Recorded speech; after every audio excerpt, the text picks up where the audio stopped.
you got to look at that audience meter, which I bet is not at 100%.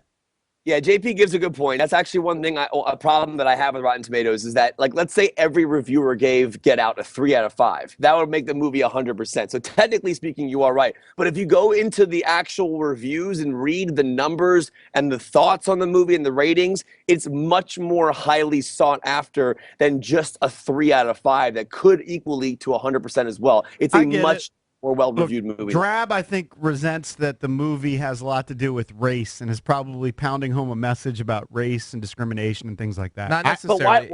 It's a 3 out of 5. It's a 3 out of 5. And if Jason goes and sees it, if he likes the movie, I'll give him his money back, and I'll never review another film on the show again. But I know Jason. I just think it's interesting that, like, any movie that has some type of, like, message, any movie that has a message about something in the world. Arrival has so much interesting things to say about the world coming together. Get Out speaks on racism. Why don't you like message movies? I mean, these are very important messages that are getting across in entertaining ways. I don't need messages. I just need entertainment. That's what I want. I don't look for messages in movies. I just want to be entertained. And by the way, Kevin, and you and I look at those differently. Forrest Whitaker was more tougher to understand than the aliens in Arrival. The heptapods. Right. I could barely understand a word he said throughout the movie.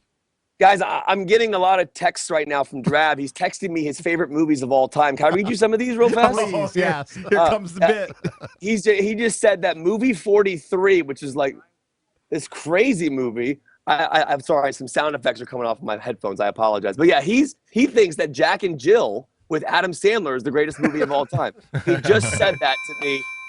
I'm trying to figure out what's going on here. This is what Drab likes. Drab likes the worst films of all time. I'm sorry. I'm all right, going so off you really like Get Out. You liked Arrival. Let's talk about the Academy Awards last night as we're joined by Kevin McCarthy, entertainment reporter for Fox 5 here in D.C.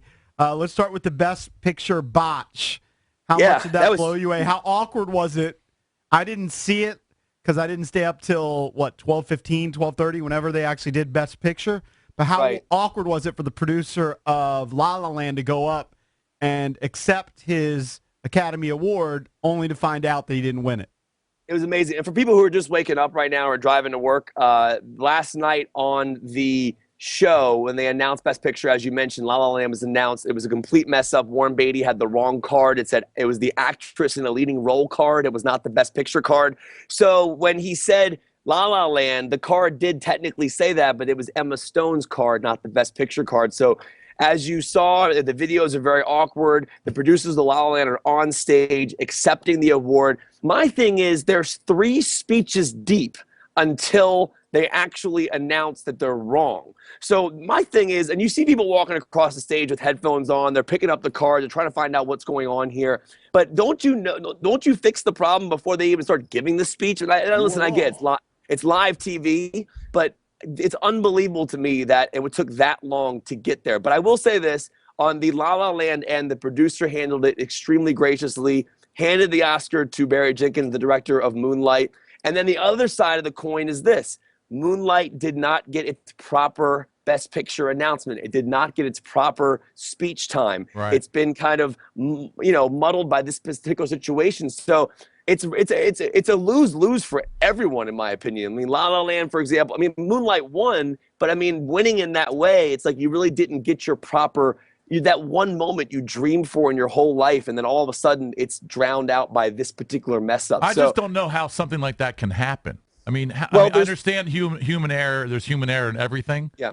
But I just don't understand how something that's been rehearsed and planned out for months, how they can botch the card, transfer. I don't understand that. Apparently, from what I'm understanding, and again, this just happened. So I'm reading a bunch of articles, and I'm seeing statements from the people who actually present the awards. There's 2 cards, or 2 sets of cards, I guess, for each award, and someone, I guess, allegedly handed Warren Beatty the wrong one for that. So Warren Beatty actually came back out on stage and explained what happened. If you look very closely at his hand, and when he opens up the envelope, you actually see him wait a second. He does a double take. He's wondering what's going on. And at that moment, he's reading a card that says actress. So most people thought he was doing it for dramatic effect. Most people thought that he was just trying to build the suspense. He passes the card over to Faye Dunaway. I don't even think she read the top part. She just saw La La Land and read it. So, you know, I mean, again, you can go back and say he could have handled it differently. He could have said, I had the wrong card. You're live on television in front of hundreds of millions of people. I mean, I don't know what I would have done. But and I mean, La La Land was the favorite. So even if you were just rolling the dice, you could have said, like, if it was a blank envelope, for example, and you had to say something, you probably would say La La Land because it won 6 awards anyway, and the odds were it was going to win. I wanted to actually ask you about Moonlight because Best Supporting Actor went to the guy from Moonlight.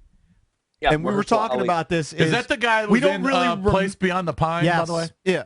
We don't really know the plot outline for Moonlight. In 3 or 4 sentences, what is Moonlight about? Moonlight, it's an amazing story about a young boy growing up in Miami, and the character is gay, and he's going through 3 separate sections of his life. The character's name is Chiron, and you meet him at a young age, you meet him at a teenage age, and then you also meet him at an older age as well.